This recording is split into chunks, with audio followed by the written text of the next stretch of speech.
Looking for stories that are fresh and new? Dark fantasy, humor, space exploration, time travel, cyberpunk, alternate history, and more. They're in the L. Ron Hubbard Presents Writers of the Future anthology, from 24 award-winning authors and illustrators, plus art and writing tips and bonus stories. L. Ron Hubbard Presents Writers of the Future. Buy your copy at galaxypress.com, Amazon, or wherever books are sold. Looking for something new in dark fantasy, humor, space exploration, time travel, alternative history? They're in the L. Ron Hubbard Presents Writers of the Future anthology. Get the 10-volume box set with 159 stories and full-color illustrations, plus 34 articles with writings and art tips. Get the UPR discount, $125 for the entire box set. That's a $60 savings for that beautiful box set. L. Ron Hubbard Presents Writers of the Future. Go to uprntalkradio.com, click on the link, and place your...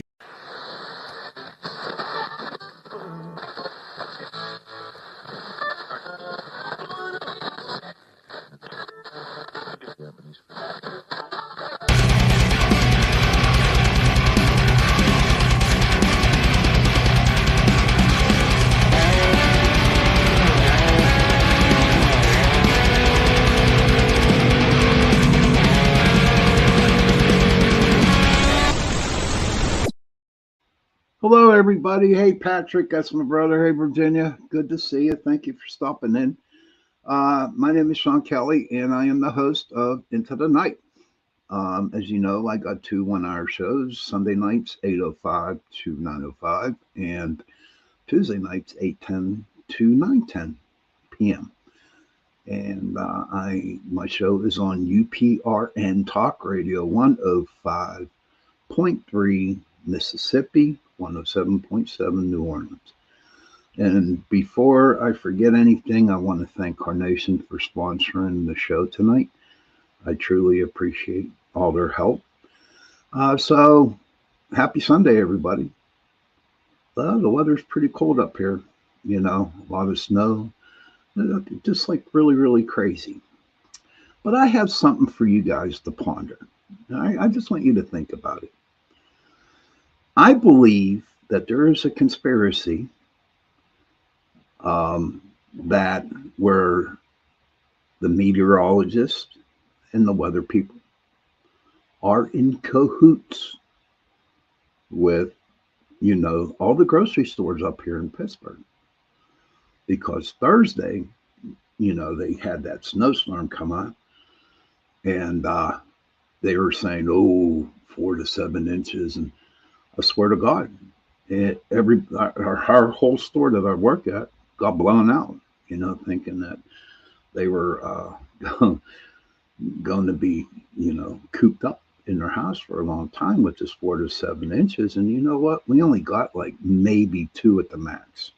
So what is everybody's feelings on that? Do you think they're in cahoots with each other? I don't know. I've talked to some people, and they believe they do, so what's your thoughts? Patrick, my brother, said, Mom says hi. Tell her, Mama, hello. But all I know is that I got a good show tonight. I got a good guest. I've known Brian for a long time now. I am friends with him on Facebook, and I do read the stuff that he puts up on his Facebook page.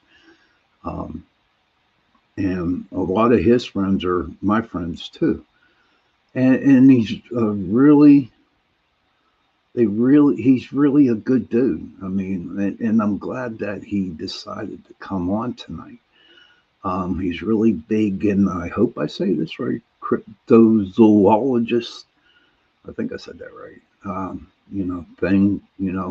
Bigfoot, cryptids, whatever cryptid or Bigfoot, after UFOs, aliens. I don't know, but tonight I'm going to find out. Okay, without further ado, my guest, Brian Seech. Good evening, Brian. Good evening. How you doing, John? I'm doing great, sir. How you doing tonight? We're doing good. Just a little cold down here in the holler. How cold is the holler? Yeah, it's cold. We got the winds whipping down here, so it's probably, I'm guessing, in the mid-20s right now, but feels like 10.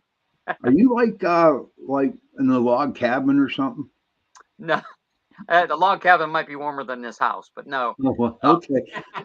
No, the reason being is because I don't know if you ever watched the show Barnwood Builders. no. No, okay. They're from Virginia says hello, Brian. Hello. Um, yeah, my friend Virginia, she says hello. But no, Barnwood Builders, they go all over the place and they tear down cabins Mhm. and they rebuild them, right? Okay. And they're from West Virginia. Oh, okay.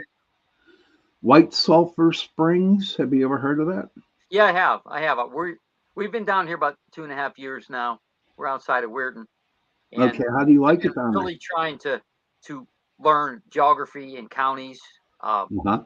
We live in the northern Panhandle, which is Hancock County, and we always Okay. joke around that if you look at a map, we're the tip of the middle finger of West Virginia. So we're right. We have Ohio and PA right opposite us, so we can just scoot into either one really quick. So Oh, um, wow. yeah. That's pretty cool. You know, it'd be crazy if part of your house was in Pennsylvania and part of your house was in West Virginia. Well, That would, we're about 7 miles from about 7 miles from the PA border, so we're not that far. hmm. And there's a lot of woods down there since you're in a holler.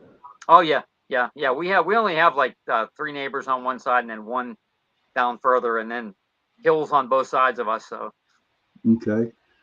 So, to Bigfoot that I would like, have you noticed or have you heard any knocking or squealing or screeching? Well, before we get into that, I'd like to know what actually got you into cryptozoologist when Bigfoot hunting. well, I'm a child of the '70s, right? And I grew up with In Search of, Legend of Boggy Creek, Mysterious Monsters. I grew up too, watching all UFO movies and buying UFO magazines of the '70s. And I read one magazine that said, "Hey, there's a UFO sighting here out of Uniontown, and there was a Bigfoot associated with it." And I was like, "Wow, Bigfoot in PA." So I've been Hmm. interested in it since probably about 75, 76. Oh, And wow. I just carried that on when I met my wife, um, and we got married. We were both interested in ghosts and UFOs, so we formed our first group, which was Q, Center for Hmm. Unexplained Events, which was basically like a clearinghouse for all the unknown.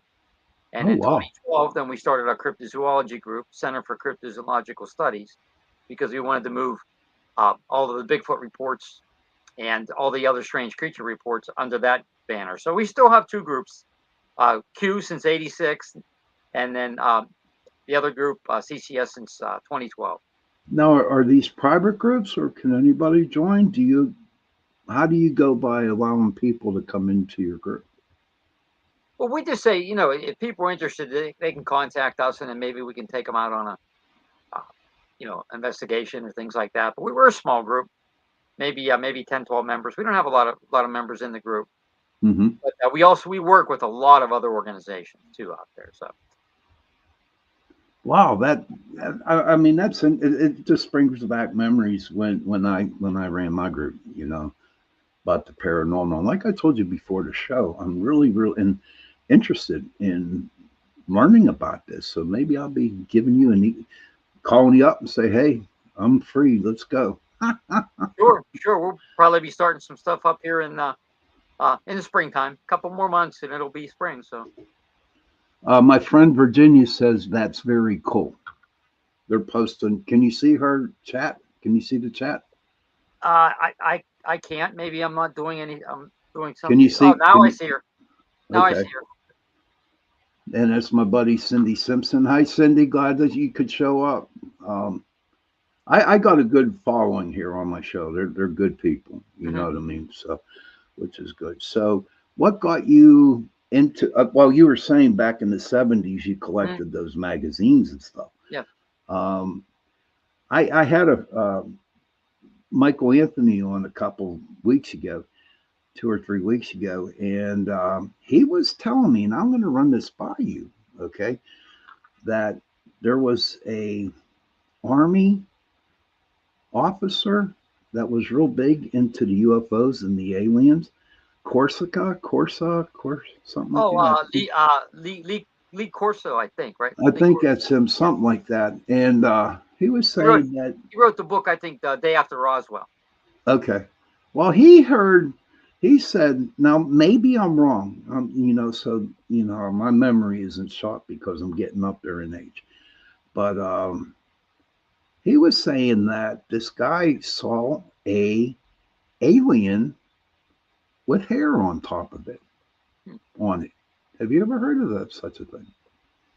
Alien with hair. Well, they have like sightings of what do they call them? Like the Nordiques, they're called the Nordiques, and Yeah. they've had hair. But then Okay. the other ones are more like the Greys, which without hair, and other entities like that. Okay.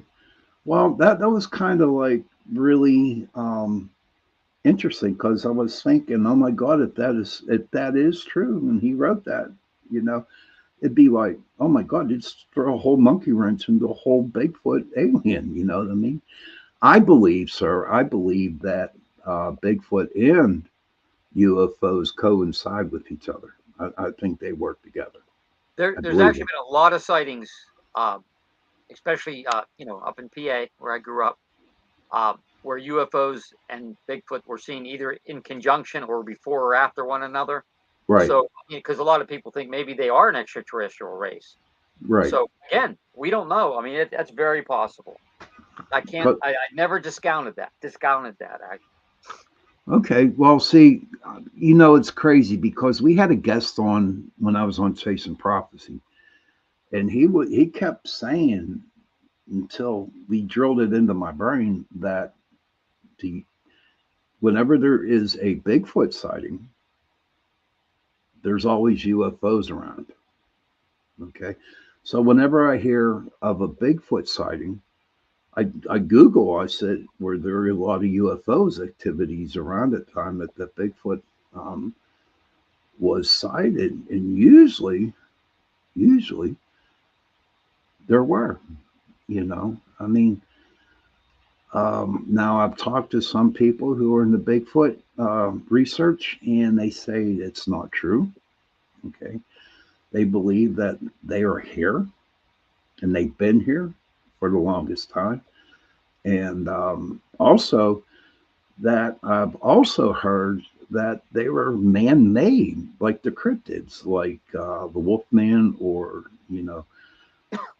stuff like that. Have you heard ever such a thing? Oh, I've heard so many theories over the. And again, I, their extraterrestrials are actually not even about their man their machines that they're doing the work for the aliens. They're interdimensional. Um, Again, they're part, maybe part like a Neanderthal type man or some, or they're Gigantopithecus, undiscovered ape. There's so many different theories to what Bigfoot could be, and I always tell people I'm not smart enough to know what it is, even after all these years of reading and talking with people. I do believe somehow that this creature is out there. Mm-hmm. Um, is it even a quantum animal? It's here, but then it disappears somehow. It goes back, either into its dimension or through quantum mechanics. Somehow it does that. No, I really do believe nobody knows.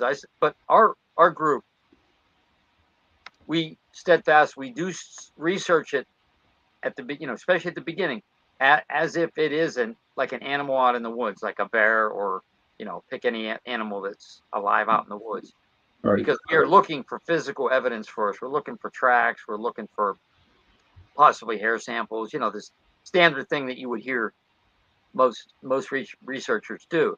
But then Mm-hmm. we also take into account any other things that could happen or could have been seen, like you said, UFOs. Now there's another. Recently, I'm going to say within the last 8 years, people have been seeing, or I should say, they've been reporting to see more of these light spheres, whether they're red, white, yellow, in conjunction with right in conjunction with the Bigfoot sighting. Now, we call them light spheres. We don't call them orbs. We call them light spheres. Okay. We started to do and it's going along real slow, a research project that is studying that phenomenon also. Oh, So wow.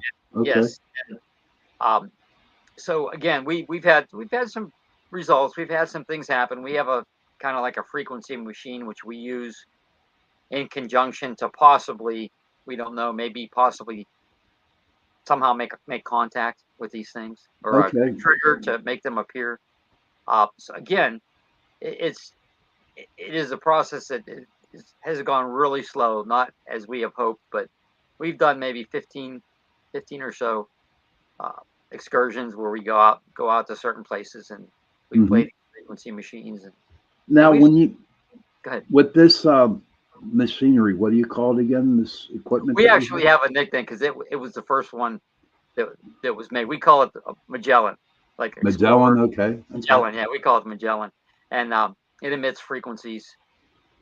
You can program the frequencies in, and we've only done certain protocols and certain frequencies yet. There's Okay. more to do and more to add to it, but just a matter of time getting out there. So say like, right, um, you took me on an investigation. How do you prepare for one of your excursions, man? How do you do it? What is your steps that you go? And like, Well, if how, we do, say, if we do get a sighting, now I can tell you in December, I was on one of these Bigfoot uh, Facebook pages, and somebody said, "Hey, we're from Hancock County, and we heard these strange wolf-like sounds." hmm So I immediately contacted him. I said, "Hey, I'm in Hancock County. Could I meet with you? You could, take me to the place where it happened." And he did. And it's 4.5 miles, 5 miles tops from here. hmm And he heard this in two occasions. He heard what sounded like a wolf, a long wolf howl. hmm, So we did go to the place, and of course, nothing. This I think it happened like in October of last year, and we went, and we didn't find out about it till December. So we went in December. So I mean, there was no physical evidence to be found, but it was interesting that there was a he's up and there's a big like a cliff, and goes down into a hollow, because that's holler. That's half of this place down here. It's mountains and hollers. Okay, that's basically all where we live. And there was a cave that he showed me, and you have to hmm. kind of climb down the cliff a little bit and go into a cave. And we didn't find anything in there, but mind you, but it was just really, it was interesting. If someone wanted to go there, just hide for a short bit, it probably could. Right. Because you had a trailer court up there, and then you had roads, and you had some other houses, but um, it wasn't easy to get down. There's a big creek flowing. There's actually a nice little waterfall coming down. It was a pretty cool place to go to. So So, that's what we would do. The first thing we would do is, okay, let's say okay, I live in Hancock County. I live whatever. Okay, can we meet with you? Can you take us to the place that there may have been an encounter, or there may be evidence? And then we research the area, talk to the eyewitness, get a full report. If he did see something, we try to get drawings, and we try to do a lot of background work, researching the areas. Okay, Hancock County, how many Bigfoot sightings has there been? Brooke County is below us. How many sightings are there? Um, and then we monitor boards too. The board. People think that a lot of times when we're not posting what we're doing, we're still doing a lot of things in the background. We're just not really actively talking about it. okay. So everything is like it's like you're committed not to say anything until you come up with the full report that, yeah, there was something here, or yeah, there was nothing here. Or we will note, like one of the places that we started to do some investigations is uh, Tomlinson Run. That's about 10 miles from here, and Okay. there's allegedly been some sightings there. One of Fred Saluga, one of his members, found a small print on one of the trails, which we go back in there. Um, we were lucky enough to be involved with. You've probably heard of Small Town Monsters Yeah. with Seth Breedlove. We were. Um, I was on the series. It's called Sasquatch on Earth. Hmm. And there was the Ridge, which was up in Pennsylvania, and then the one down here that Terry and I did was called Mountain State Monsters. And our research is in that. You get a chance to check that out. We do go to we're hiking one of the trails that allegedly a creature was seen and there was a print there. So it's a lot, and we are talking to people. We try to have events, talk to people. I post on boards down here, and we're starting to learn more and more about what's going on down here. And it is a very slow process because a lot of people here are tight-lipped. Right. West Virginians don't like to talk a lot to people they don't know. I can understand So that. it's a that and the difficulty of the terrain down here. It makes this a real challenging state to research. It Hmm. really does. Well, you would think that with where you live and with it being a bad terrain down there, that would be the ultimate place for Bigfoot or any type of cryptid to hang out at. Yeah. Well, like if remember, we're just into the tip of West Virginia. The further you go, like the more mountainous it gets, and yeah. So it's, and again, if people aren't talking to you about these sightings, there could be like a multitude of sightings that we don't know about. And Right. it's the more events we do down here, and we have the one coming up, like I had talked to you on May 4th down at Brook Hills Park, and it's going to be a paranormal conference. So we Hmm. have that coming up, and the reason we do these is to have people come to us. We get our name out there; they come to us with sightings, and so it's always going to be a work in progress down here. It's nothing that's going to be. We're going to get 50 reports, Right. in 2 months. I mean, it's just not going to. You might get two or three here, and then later on down the road, somebody else comes to you. So it's tough. I'm not going to No, lie to you. It's challenging. I have been there, brother. In 2006, when I formed the Pittsburgh Paranormal Society, it was tough. It really, really was. And I totally understand where you're coming from. But at the beginning with my group, if I got something cool, I would tell everybody about it, and I got laughed at.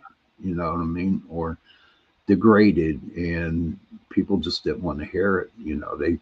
I kept hearing the damn Ghostbusters. They used to play that damn song, or what I mean, or sing that song. Um, so Virginia has a question for you. Sure. She asks, "How do you prepare for such an investigation, Brian?" Well, we again, like I said beforehand, we try to get. If we don't get a report, then we will go to an area that we have researched, through the internet and through a lot of our old files and things like that. So we'll go out, we'll take equipment, we'll have plaster with us, we'll hike an area when we feel it's warranted and when we have time. Which, as we get older, we have less time. We like to do night investigations too. Now we've only done the last night investigation we did was down at Beaver Creek, which was I believe it was last July. Okay. Um, and then we were there 3 or 4 hours a night, which we probably could have stayed later, but we did hear a knocking. We heard something knock on a tree. Again, um, we don't, we there's a lot. We're really cautious about what we think may or may not be a Bigfoot. Right. There's a lot of groups out there. They'll take pictures of X's. They'll take trees bent over, or so we always say, "Did you see a Bigfoot do that?" And they say, no, this is allegedly what they do. Um, could they? Yes, but we document that. We'll take pictures and document it and try to follow it up with, hey, there was prints, there was noises, there was animal kills, and then if you add a lot together, then it could be. But people do that. Animals can do that. They can make some bows. The most interesting ones are the twists. Okay. Sometimes you see the branches twisted. Now weather phenomenon could do that, and I've heard actually bears could, if it's not as way high up, I guess they could do it with. But we we don't like to say, hey, we think there's a Bigfoot in an area because there's an X there or something. I mean, that we just don't do that. Right. So, and then we any evidence we get, we try to review, or we show some of our people we work with and say, hey, what do you think? What do you think about this? And that's basically the key. And also, what we also do is there's a lot of research in this too. You go online, you look for, say, Hancock County historical sightings. You talk to maybe which we started to do, some of the local folklorists down here or whatever. Hey, what have you heard? Or historians, and then you can find out some things about that. And so you can learn a lot if you talk to a lot of people. More people are coming forward with what they're saying they've seen. So again, it's exciting. It is an exciting time, Tanya. We believe it. Oh, I bet, no doubt. Now, I remember when I started in 2006, um, the Ghost Hunter show, Taps, okay, Yes. which, you know, I I would say is like the best thing that ever happened because I think they started in 2004, 2005, something like that. And but what it did was it got people to come out of their shell and start Yeah. talking. Hey, listen, I've seen a ghost. To We where, Exactly the same thing yes, with us with Finding Bigfoot was the big one for us. They had Monster Quest, which to me, Monster Quest was the gold standard of any of right, these shows. Just, I mean, that was my favorite show. It was like it ran 3 years, and they did do more, like tried to do more scientific investigations than like Finding Bigfoot. The thing that Finding Bigfoot did with their town hall concept, it right, did bring the people out. And I remember, like after it came out, we were given library presentations, right? Like when they started, hmm, to come out, and people would come out and then they would start to talk. And yeah, it was it bad in one way that everybody wants to be on TV now looking for Bigfoot right, because of Finding Bigfoot. But initially, when they did all the town halls and things like that, it brought Bigfoot to a more uh, you know, acceptable thing in our studies. So in right. that way it helped, and the other way it hurt that they think now just go out in the woods, beat on a tree, and howl, and Bigfoot's there. I don't think that there's as many. Yeah, I mean, I don't think that there's as many of them. I do believe if they are indeed flesh and blood and they're out there, there's still a small population that they move around, uh, Hmm. and you're not going to see one or bang on a tree, and you're just not going to do it. If some groups are telling you that, and they're going to all different locations, you might want to question that. Yeah, I kind of like did it, but listen, my friend, I got to go to a minute and a half break. Okay, And when we come back, I like to share a story with you, and then we sure, can continue our conversation. All right, my friend? that's awesome. All right, everybody. Thank you, Amanda, for coming in. Virginia, Patrick, my mom, Cindy, good to see you guys. So, this is the minute and a half where you can get up, go to the bathroom, or you need to get something to drink or something. And we'll be right back. Let me get to where I need to be. Here we go. Looking for stories that are fresh and new? Dark fantasy, humor, space exploration, time travel, cyberpunk, alternate history, and more. They're in the L. Ron Hubbard Presents Writers of the Future anthology from 24 award-winning authors and illustrators, plus art and writing tips and bonus stories. L. Ron Hubbard Presents Writers of the Future. Buy your copy at galaxypress.com, Amazon, or wherever books are sold. Looking for something new in dark fantasy, humor, space exploration, time travel, alternative history? They're in the L. Ron Hubbard Presents Writers of the Future anthology. Get the 10-volume box set with 159 stories and full-color illustrations plus 34 articles with writings and art tips. Get the UPRN discount, $125 for the entire box set. That's a $60 savings for that beautiful box set. L. Ron Hubbard Presents Writers of the Future. Go to uprntalkradio.com, click on the link, and place your order.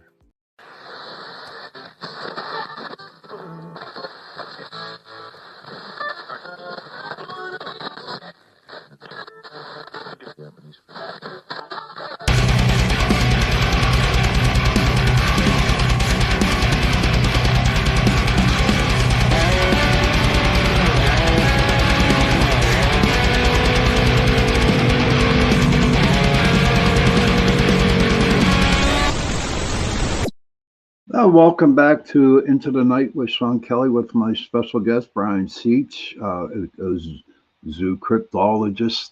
I'll get it. I don't know. I'm from Pittsburgh. You know our accents are pretty bad up here, so I try to do the best that I can. Again, Yeah. I want to thank Carnation for sponsoring the show.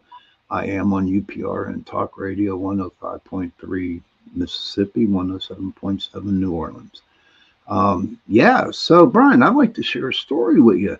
Sure. So I have a friend down in West Virginia. She's right below Uniontown. Okay, and she lives by a lake.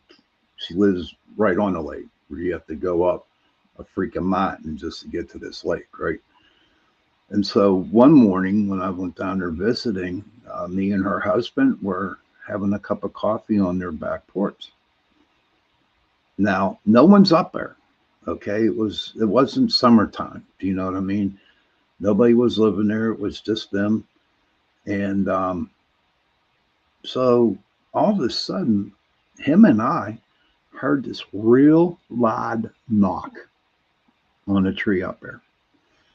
I mean, it was like so real. It was surreal. It was just like, wow, there was this like really big knock, and nobody was up there. No one was working.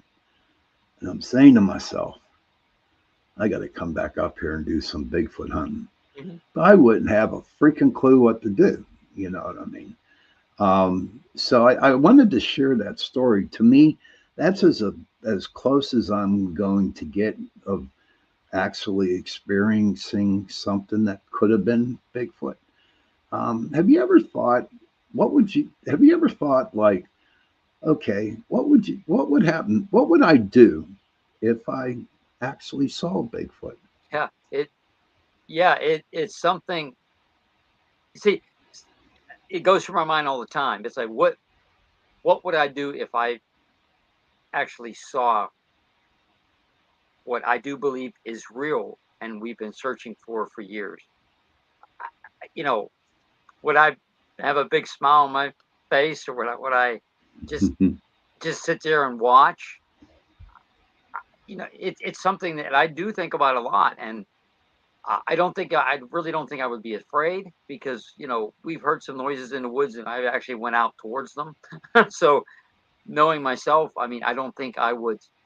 Uh, I would be scared. I think I would have to know. I'd want to know, unless it's charging me or something, and I throwing rocks at me.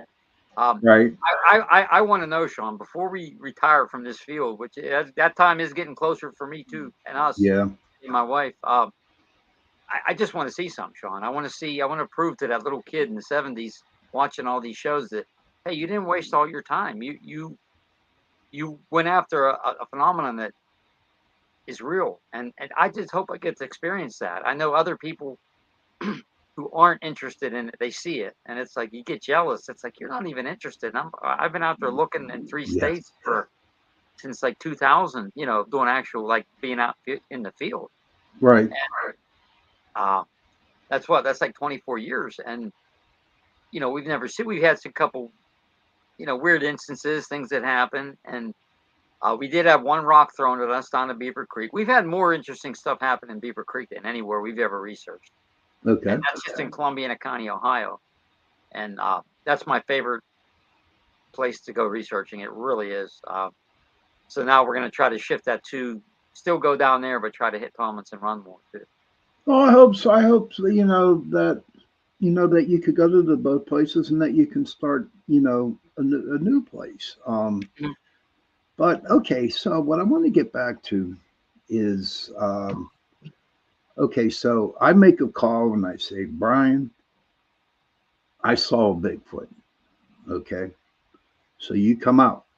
So what do you look for when you determine, like, do you look for footprints? Do you look for hair? What when you survey the scene or you investigate the scene?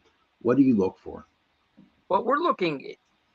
Let's say you call me, and your house is right by the woods, and you said, hey, it's standing right over there. So we go over there. We look for, obvious. The first thing, obviously, is footprints. Any signs that something big went through there. You look up high. Maybe there's tree limbs broken or twisted. Maybe there's a smell still there. Maybe there's an animal kill. Something that tells you that, hey, there was something there. Especially if you would say, okay, Brian, that creature was standing right underneath that limb. and we Mm-hmm. measure the limb, which will give us, how big we believed it is, and go walking through the woods, try to find a trail, try to find, maybe scat or maybe hair, like Mm-hmm. maybe somehow this creature's walking through and it leaves a chunk of hair or something. That's what you look for. You want to look for physical evidence that something was there. That's the main thing. Okay. And then we also would get that report off of you. We have a very large reporting form that was developed by Dr. Paul Johnson. I think it's about 47 questions. It's really detailed. Oh, wow. And then we have them fill that out.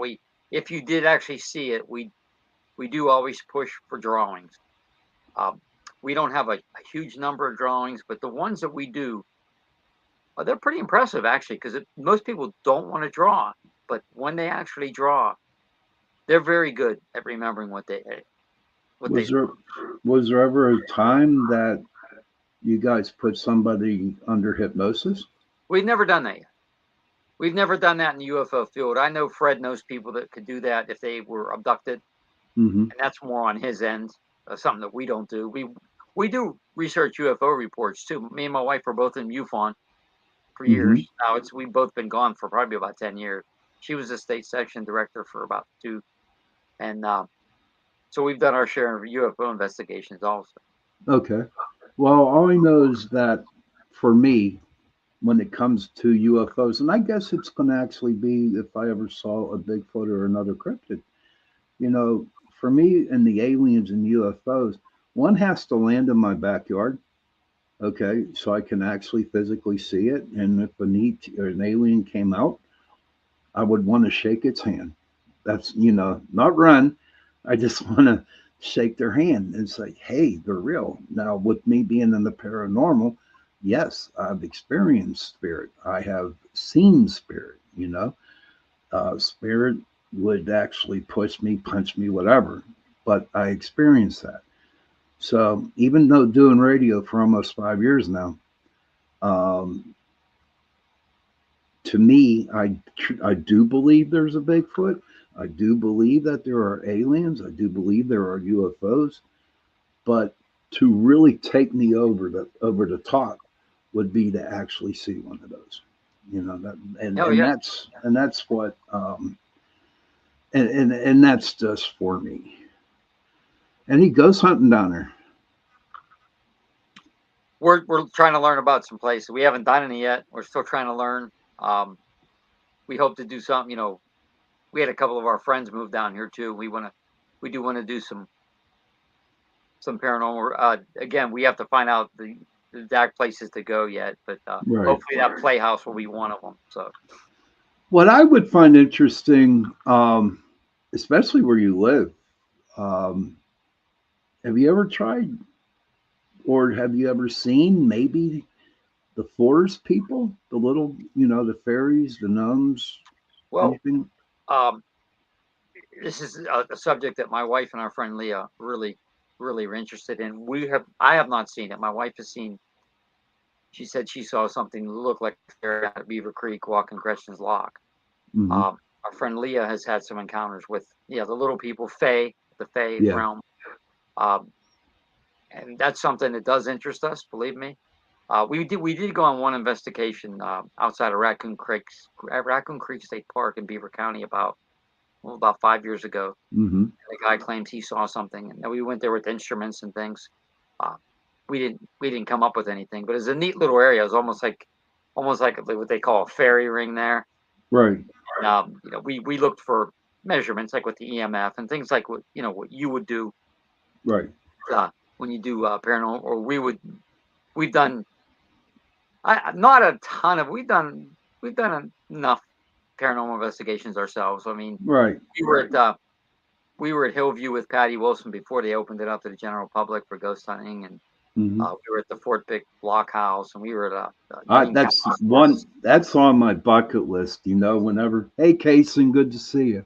But talking about the blockhouse in Point State Park, Mhm. do you know how hard it was for me to even attempt to go into that place? I mean, they are like stingy.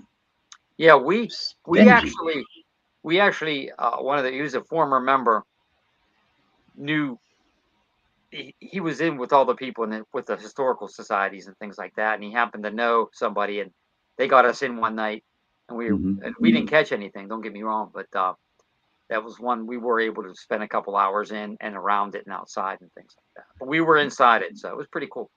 That and out there in Penn Trafford, that Battle of Bushy Run. Bushy Run, I've heard a lot about that. Not Oh just my ghost God, activity, dude! but Oh, Bigfoot activity. Yeah. yes, and ghostly activities Yes. and stuff like that. But I will tell you this, though. When I first started back, when I formed the group in 2006, 2008, the aviary called me up because they were having paranormal activity down there. Yeah, we got to go in there too. So I found out and did some research on that. That used to be the old Allegheny County Jail. Okay. Back in the Civil War, 1864, 65, it became a prisoner of war camp. Okay. Prison down there. And because a lot of people were saying that they saw an apparition of a soldier. Yeah, I've heard that. Yeah. And that's a creepy joint down there. That's a creepy place. Yeah, we were lucky. We got to go in there. We were with another ghost group from Beaver County, and we were able to go in there with Rosemary Ellen Guiley, which I know you've heard of her. I mean, Yep. unfortunately, she passed years ago, and Patty Wilson. So we got to do an investigation with both of them in the aviary. And I do remember, I think that Rosemary did get some on her EVPs later. She did pick up some voices and things like that. We didn't, but she did. Right. Now, when you go on your excursion, do you take a lot of EVP? Do you like how you do it on a paranormal investigation? Yeah. You ask a question.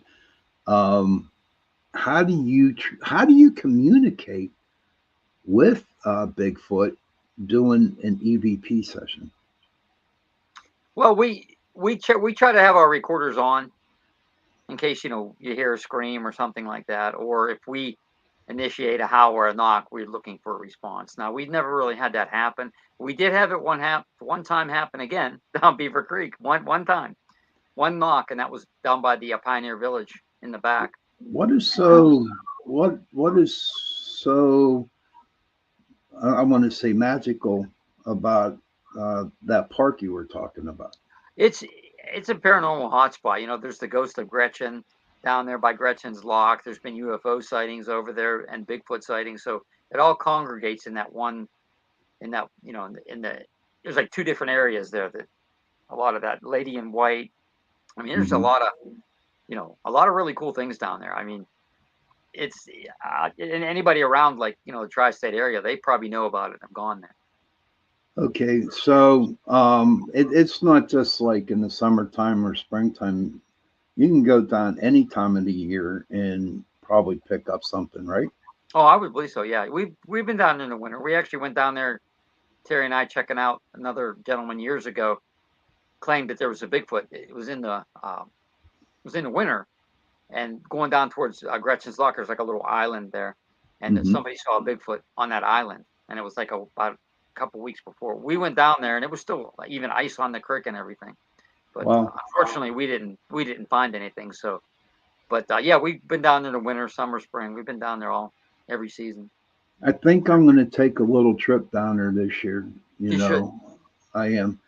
Maybe have you tag along or something like that. We'd go down. I'm not really big into conferences, if you know what I mean. And I'll tell you why. I've been to many paranormal conferences. I spoke at many paranormal conferences. And there's so many damn egos out there, right? So many egos. And people try to put you down, or they're like beating their chest saying, look at this evidence that I got. And what you got isn't true. This is how we do. We do our investigations like a regimental, you know what I mean? And stuff like that. And I'm like, no, I mean, like you said it when you were so interested in the 70s, right? and how by reading the magazines and stuff like that. Just like me, I just wanted to go ghost hunting. Yeah. You know what I mean? There was no egos. I wanted to help everybody. Yeah. You know what I mean? And they just had these egos. So that does pertain into some Bigfoot people down there in groups. Oh, yeah, yeah. You know what? Especially, we don't find that as much down here in West Virginia now. In Pennsylvania, yeah, yeah. Well, unfortunately, and see, my thing is and I do believe, like, when almost everybody, and I'm giving everybody credit too, when they first get into this field, I think their intentions are pure. I think they want to research the phenomena. They do. They want to find out what's going on. Is there a Bigfoot? Over time, it kind of, then it gets into the egos. It gets into making money, you know, things like that. So that's why we kind of keep a smaller circle. That, you know, because there's a lot of you know, one group will break off into another group, and then they attack this group, and it's like, why? We you know, there's people we don't deal with, and, you know, we got drawn into it too. We just try to stay away from it. I'm not saying we're, you know, we haven't fought with people too, and we still do, and there's several that we do, but we try to stay away from it because, Right. you know, they can do their own thing and be successful, and we can do our own thing. The people that we hang with, they don't really have egos. They just want to find out the truth. And as you know, Sean, not everyone's going to like you in this field. Oh God, no. You can have you can have, like, say 80 people, and out of those 80, there's going to be 20 that just don't like you regardless, because, you know. And, yes. You just and I'm okay with that. Yeah, stay away from them, and you'll be okay. Yeah. Yeah, I'm okay with that. But so we're kind of like on the same page with when it comes down to other people. And for me, you can't have an ego in our fields. You cannot have an ego. Right? Yeah, because you know what we always say, Fred and I say, whenever we give presentations, whether it's a library or conference, we tell people, you know, we say, they're not here to see us. They're not here to see me and Fred Saluga. Right. They want to know what that we know about a phenomenon, whatever we're talking about at that time. Right. And, like, we always tease that, like, me and Fred can go up with Bozo the Clown mask on, and and they just want to hear what we say. They want to see what we're presenting, or see what's on our table, or talk with us. We're just like that. How do you say it? A messenger or a conduit. We're, you know, I like what Virginia just said. You're always a villain in someone's story, and I'm a villain in some people's stories. I mean, well, me too. I'm not going to lie to you. So are you, I'm sure. Oh, I am. I sure am. I sure am. And I used to let it bother me a lot. Yeah, me too. You know what? Not no more. Not no more. I just, like, if that's how you feel about me, fine. You know what I mean? You do your thing, I'll do my thing. You know what I mean? But oh my God. You know, there's a nice place out here in I don't know if you ever heard of it, Blue Miss Road out here. Oh yeah, we were there one time. Yeah. Dude, you got to go back out there, my man. Yeah, it's been a while. Seriously, because you ever go to Dead Man's Hollow? Yes, I have. Okay, we haven't even been there yet. We're maybe try to go there this year. We used to go down on the Allegheny Bike Trail. Okay. It starts off in Boston and it goes down. That's a creepy freaking place. Now, you know what I've heard? I've heard someone even talking about a possible Bigfoot sighting down on that trail. You know what, dude? It's very, very possible because it's woody as hell, and I know there's a lot of spirits from a lot of the miners that were down in that area. And there's a cemetery down there. It was pretty crazy because every time we would do an EVP session, right, we'd come up with a question, waiting for the answer, and the damn train would go by. So it would be just like, but so all those places down there, it would be a great place for Bigfoot. You know what I mean? And it's funny, when I would go investigate these places, I didn't even think about it. But I tell you what, dude, I've heard some weird ass noises down in that area, especially up on Blue Miss Road. Okay. I mean, if you know, it's just a little thing I would like to tell you, because when you go past, you know, where the intersection's at. Yeah. Yeah. You go past and start walking down, dude. It's creepy as sin. Oh, and there's one more. It's the Montauk Trail, bike trail. I don't Okay, I know. know where that is. I've never been on there. Okay, the Hendersonville. We go to the Hendersonville off of 79, Okay. and we park there, and boom. And there's a lot of bobcats and, not mountain lions or nothing like that, but Hmm. bobcats and stuff like that. But you know what? That's a pretty creepy place down there. Hopefully, we can get you up here. Yeah, that'd be cool. Amanda Ray says you all so lucky to go on these adventures. Why I love getting to listen to y'all stories. We'll take you out on one, Amanda. That's not a problem. I mean, if you want to go, when it gets warmer, because I sure as hell ain't going out in the freaking cold. Yeah. No, I ain't gonna do it. So we're getting pretty close to the end of here, brother. We've got about 5 more minutes with you. But Okay. if somebody wanted to get a hold of you, how can they get a hold of you?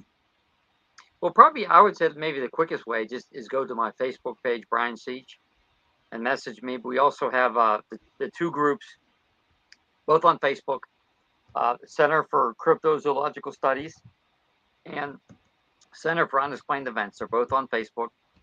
Shoot me a message there. That would probably be the easiest way to get. The easiest way would just be try to send me a message.